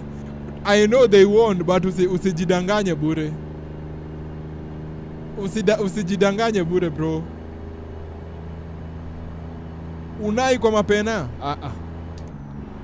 But sasa unajua the good thing is hautaniamini because you guys won. But take it from someone who watches La Liga ama who has watched La Liga, kwa mapena Unai is a no. Alafu pia unaangalia players wa Spain pia, they're not good in penalties. You remember when we watched Spain against Portugal in the Nations League final. I don't know if you are here for that watch along. Klopp alifanya hate watch ya league isifike game week 38. Morgan.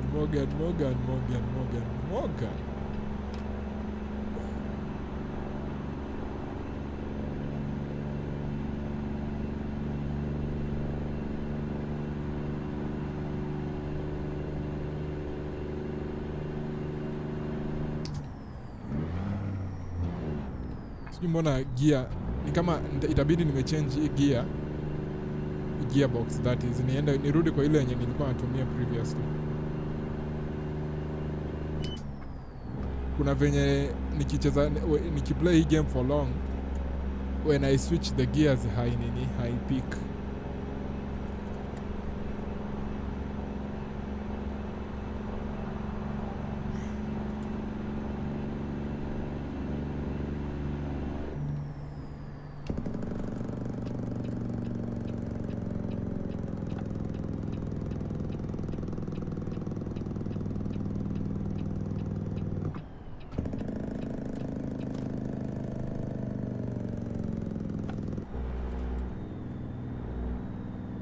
Angalia Kenya hii barabara, Kenya hii map inanifanyisha kazi ya ufala. Imenitoa kwa highway inikuje inipitishe tu hapa juu.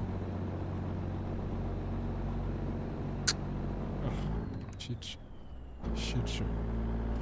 Ina perform venye Pickford alikuwa ana perform forever tu. Sasa imenitoa kwa highway ndio nipitie hapo juu peke yake shwari. Is it serious?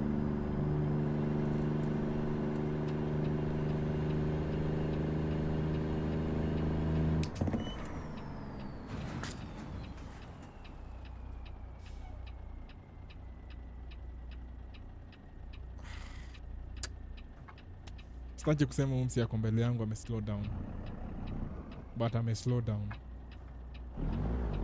Mbona alikuwa anaanza slow down surely?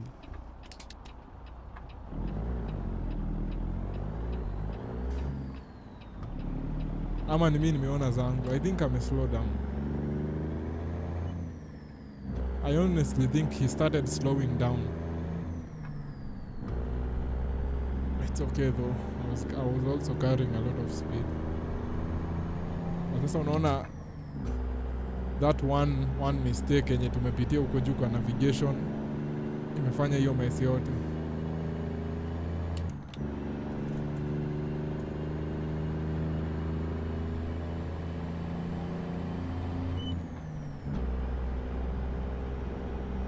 I wonder why Enrique loves some fraud players like Asensio Ferran. I always shocked when he was starting these guys when he was in charge of Spain. I think just to mention wakona black players, I think everybody will understand. Bro, we ni kama you are a racist or something. The funny thing ni pia you're being racist against your own race. Thank you for traveling with Lawrence. May you RIP. Bro, I started to blame the truck that was ahead, but it looked like he slowed down.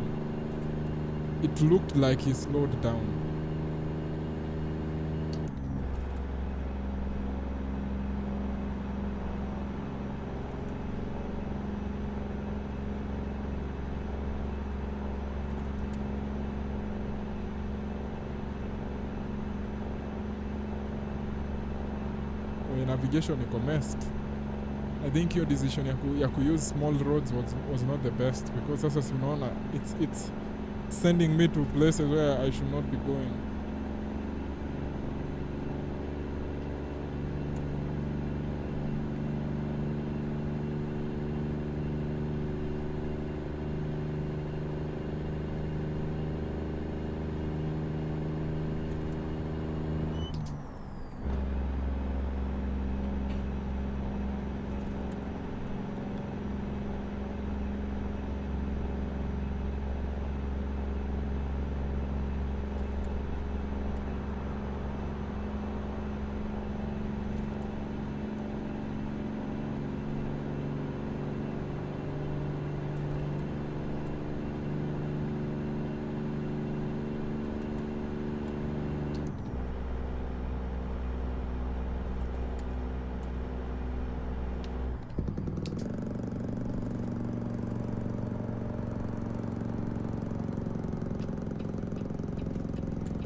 See, this is the same car.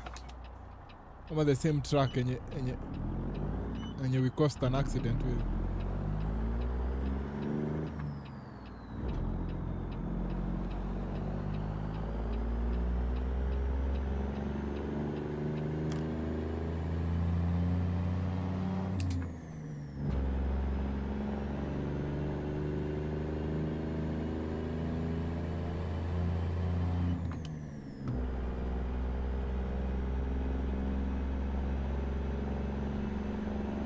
Naongelea nini before the accident? Sikumbuki yani. I'm not being it's always them who misses penalties. Imagine Yamal against Martinez. Surely Martinez swallows that and starts his awful dance and smiling with that smug face.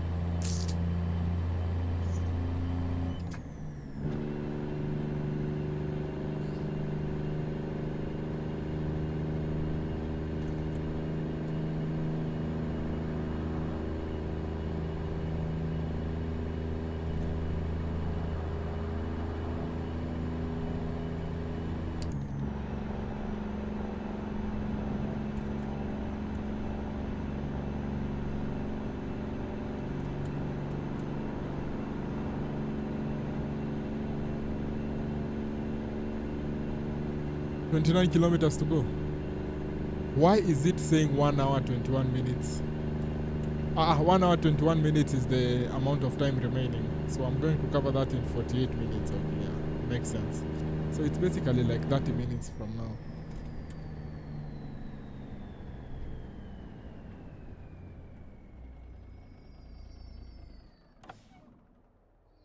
What's happening? What's happening? What the hell is this?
I'm on a track at the front. Hata si understand basically. The eyes is doing some crazy shit these days. Let me have a sweet. Bro, kuna time unaona? I just got a crazy idea. I'm telling you, one of my worst ideas ever. So nikasema I'm going to go and buy some sweets and some Big G ama some PKs, and then I'm going to keep them on my room ama in my room in case I need to have one. I'll just have one. Hey. That was the beginning of the year. I started eating them. I started getting used to eating them frequently. See, they are just available in the room, so I just go take one, eat.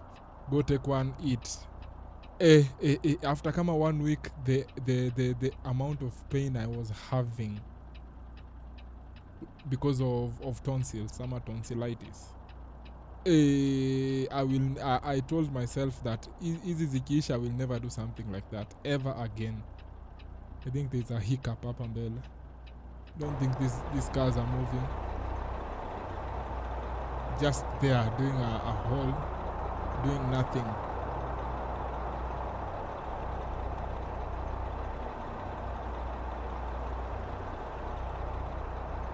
These guys won't be moving anytime soon.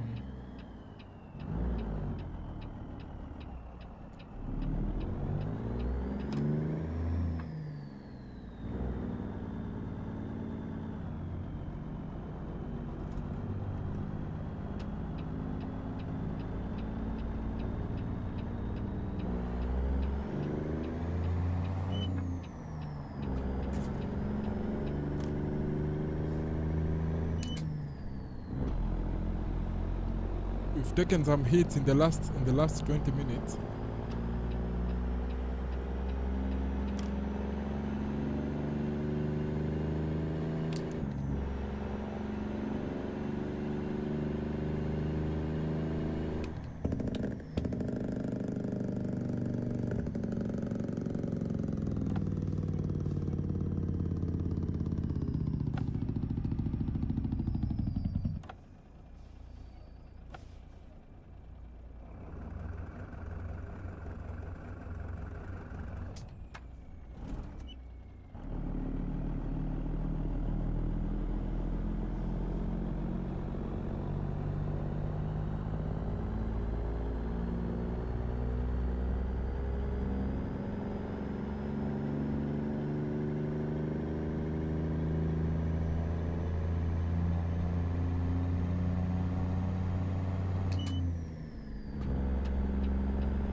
Everything is so fucked. This is the reason why I don't like playing with the traffic settings. If you just change it slightly, you adjust it from 1.1 to 1.2, it becomes crazy. And then something that happens is the AI cars start getting confused because there are so many, and at the same time they start causing a lot of accidents. Morgan anasema nice maneuver to get around the traffic. Yep. So that is why I don't like having the traffic rules on.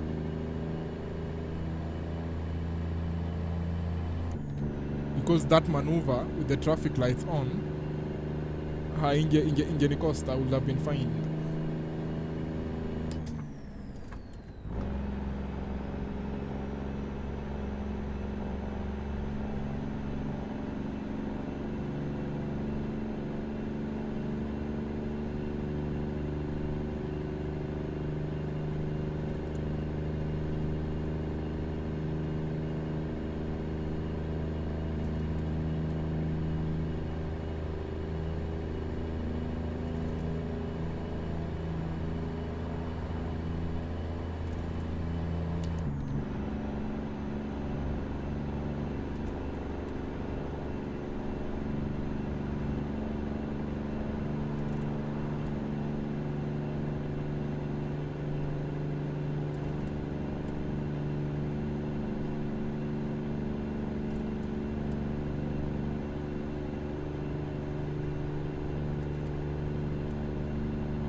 I'm gonna say you missed a comment.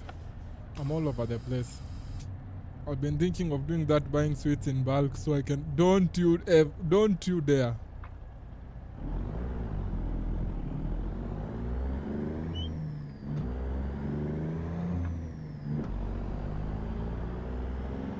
you dare do that.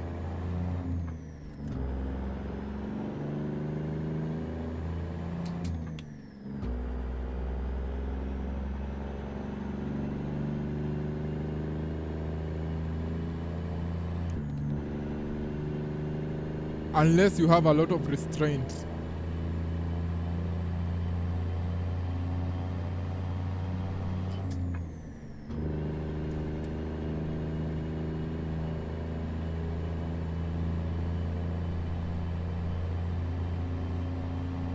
So you're saying it's not a good idea. Angalia another track.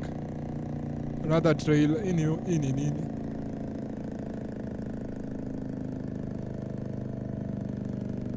That's fucking crazy.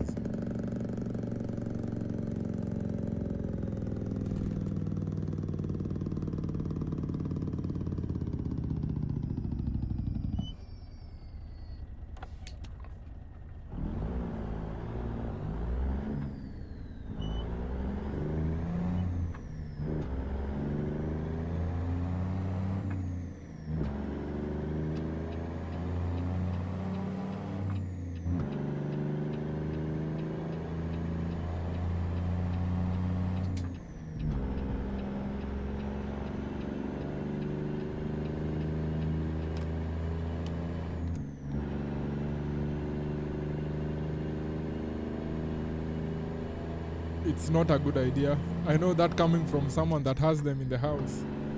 It might sound like not.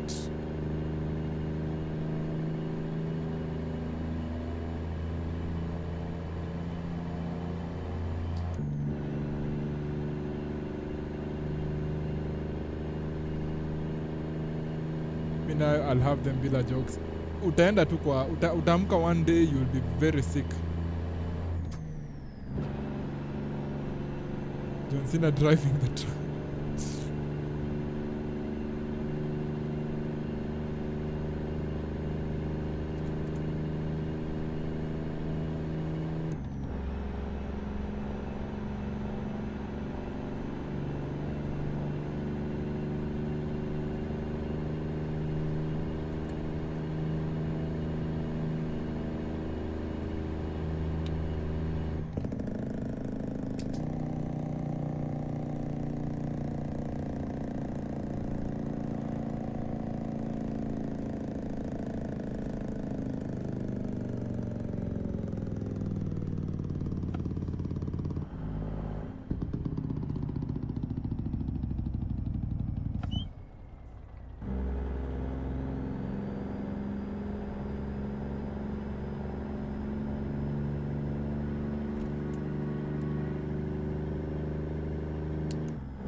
It sounds ironical. Actually ni hivyo. Ona hii ugonjwa imerudi, hii magari zinapotea.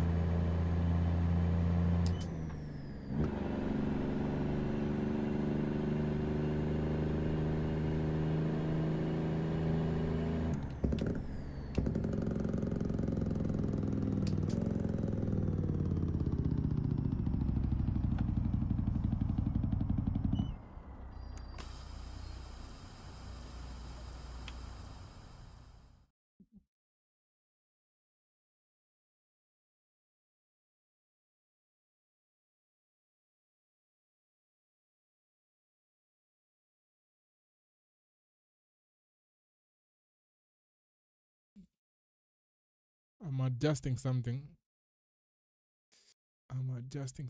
hence the reason why I have stopped protect.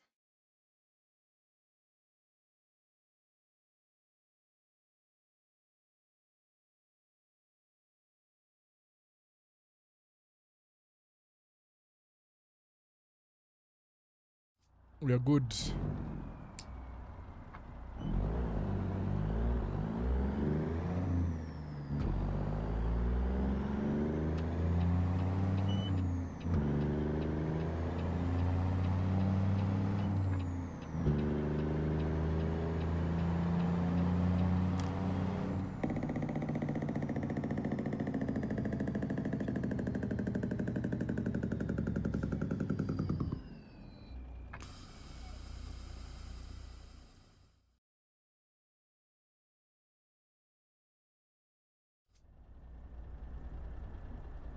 So what's a healthy choice? Hakuna healthy choice. Snacks. The only thing I would advocate for as a snack in the house is popcorns. Popcorns have very little calories. So maybe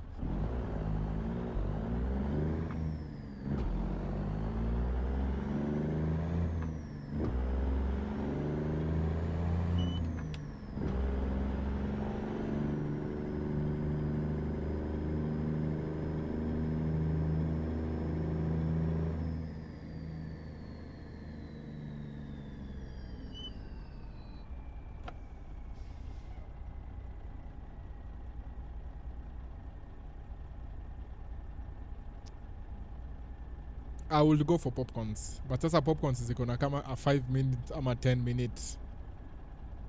What? 5 minute what do we call it? Preparation.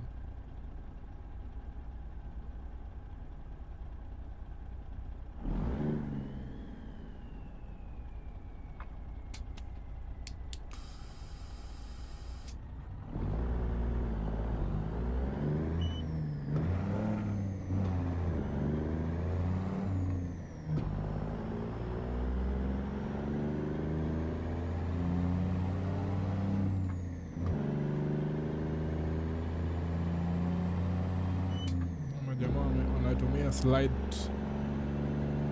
aluminium flatbed.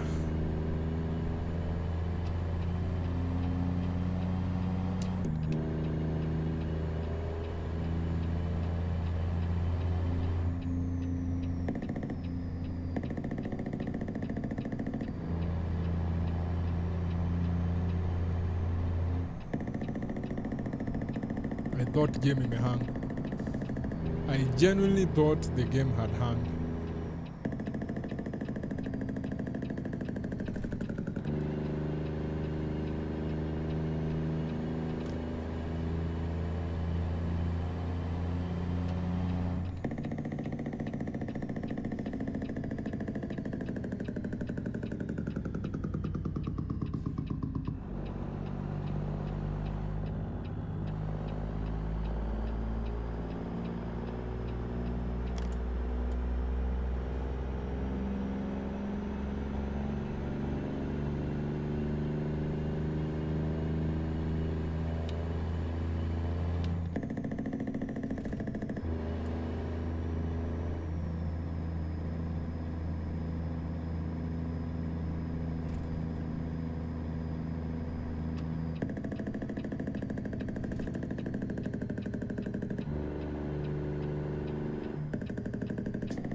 By the way, I was addicted to cake in my uni days.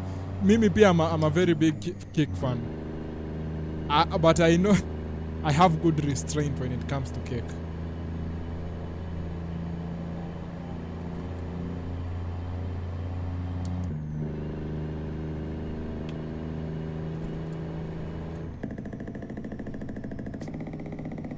I'm a very, very big fan of cake.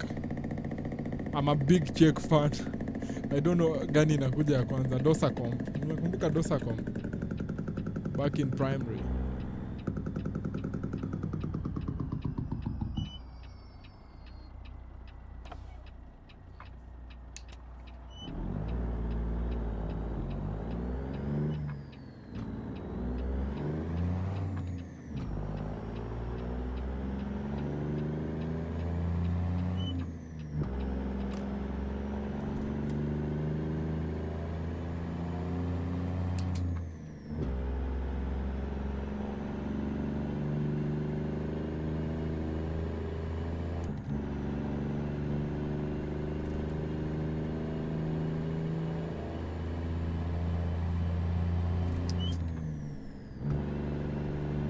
Martin is laughing at what I'm saying. I'm not good at English. The fact, kwanza unajua mi penye nilichokea English ni wapi? Class 5. The moment I learned English iko na vitu zinaitwa preposition. I still remember up to this day.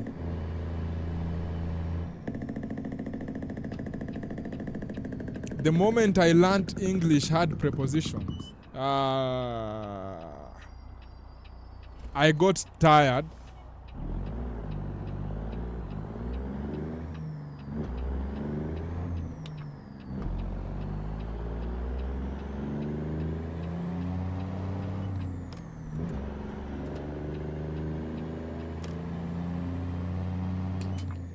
Ebu sema hiyo acronym. Ebu sema hiyo acronym umesema ya adjectives. DOSACOMP. DOSACOMP. DOSSACOMP. DOSACOMP. Okay, that is what I was taught. That is what I was taught. Sasa sijui kama other more sophisticated schools mlikuwa na DOSACOMP. Ama how you used to refer to it.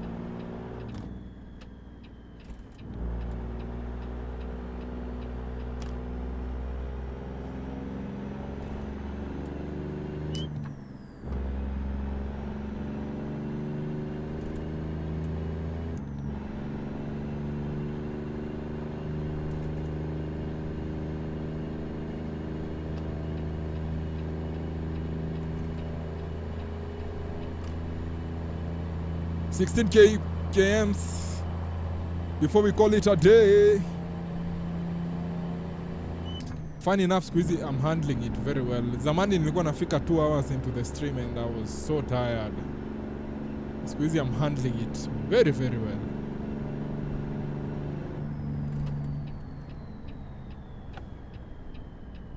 Angalia venye AI ni fala. Si uende na kuachia. Angalia. Such dumb cars. When you go on that lane, you should be progressing. You should not be stopping for anyone.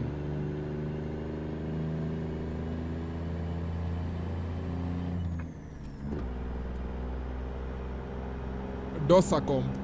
That is how we used to call it back in school.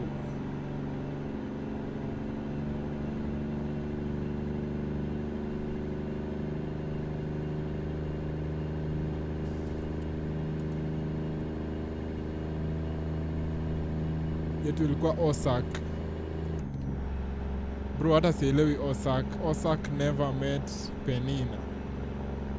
Sasa is that... Huh? Ay, bro, me si understand.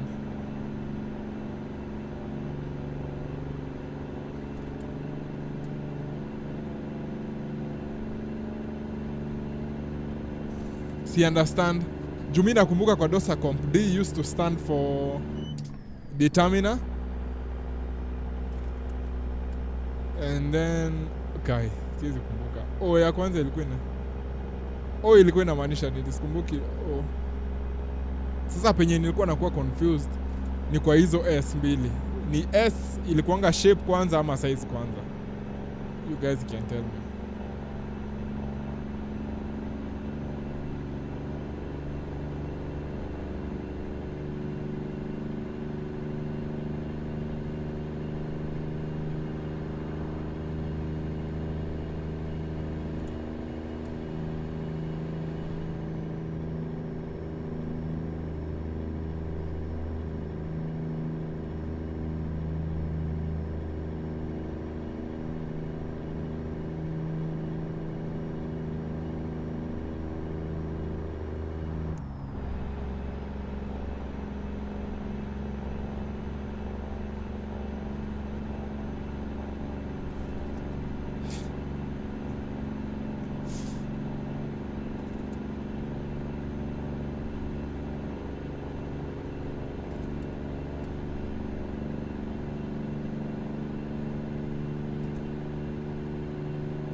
SS ni shape and size, okay. Niko all over the place. The reason mnaona nikisonga songa hivi ni kwa sababu I'm looking at something. Sijui what order. Uzuri maswali tulikuwa tunaletewa, never had both.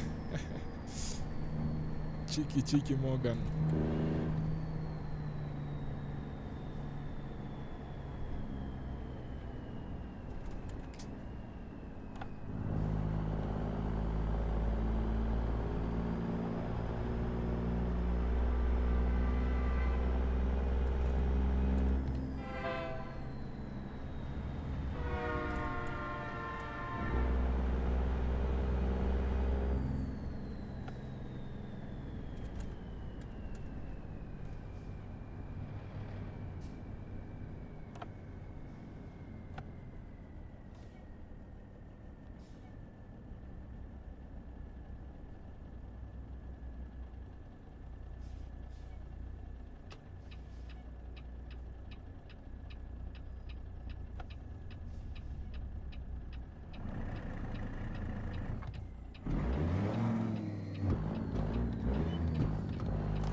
Another truck like the one we've seen a minute ago.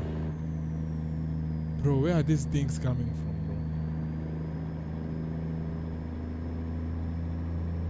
bro? What the hell? You're having squeaky bum time when playing a gaming stream, yeah, my guy.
Now 8 kilometers.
Recently,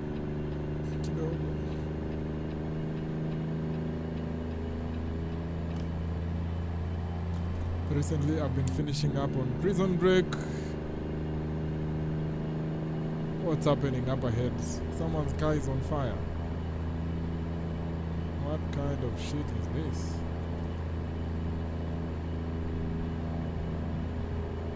What are they creating up? Anyway, recently I've been finishing up on Prison Break. Nilikuwa nimeacha season 4. I'm not sure what Michael will do. Both Sarah and Link were held hostage. I've never been so sad. Umefika season 4 episode.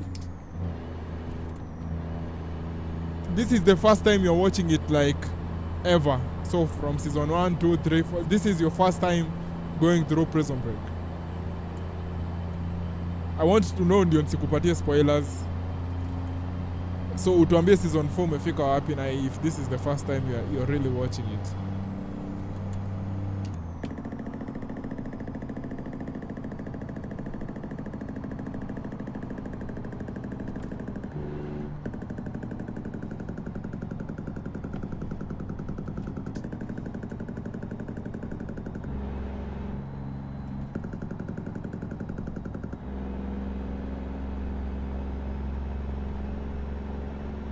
Episode 20, okay. Just finish up season 4 and then you'll give us an update.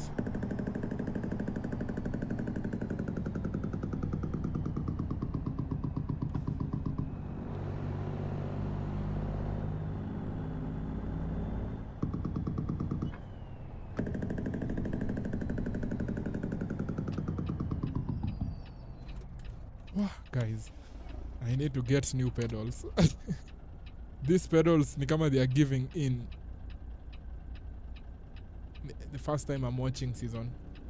Oh, ni the first time you're watching season 4. Okay, so understandable.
I hope we are well packed, perfectly packed.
Ah yeah, done for the day, boys and girls.